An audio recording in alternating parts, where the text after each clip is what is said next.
Voilà,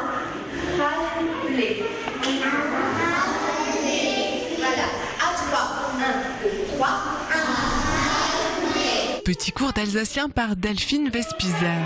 L'ancienne Miss France se fait l'ambassadrice de l'alsacien, une langue aujourd'hui en voie de disparition, mais que Delphine s'attache à faire vivre dans les écoles, les maternelles ou encore dans les périscolaires comme ici à Folgensbourg.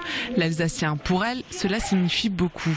J'ai grandi là-dedans, donc j'ai baigné là-dedans et voilà.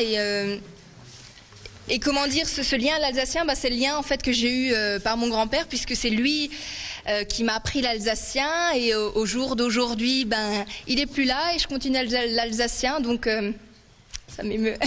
Donc ça me fait plaisir, en fait, c'est vraiment pour lui que je continue ça, quoi. J'espère qu'ils retiendront tout ça, et voilà. Et qu'ils ont pris plaisir surtout. Ça vous a plu, les enfants? Oui. Ils étaient une quarantaine entre 3 et 11 ans à suivre cette petite leçon d'alsacien. Et en plus de s'être bien amusés, cerise sur le gâteau, certains ont même retenu quelques mots. À manale, à fesseler, à maïdale, à assaler, vraiment, à poupaler. Je peux vous chanter une chanson si vous voulez. Mina mina mama het a pum pum stand, a pum pum stand, a pum pum stand.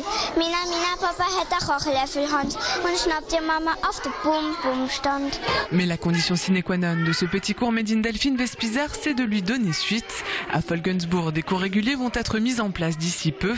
Relancer l'alsacien dans la région, c'est le combat quotidien d'Yves Biche.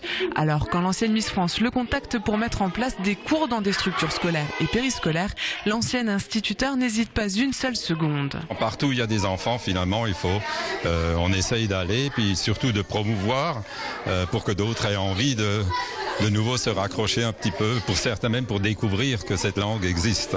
Il n'y a pratiquement plus d'enfants qui parlent couramment l'alsacien.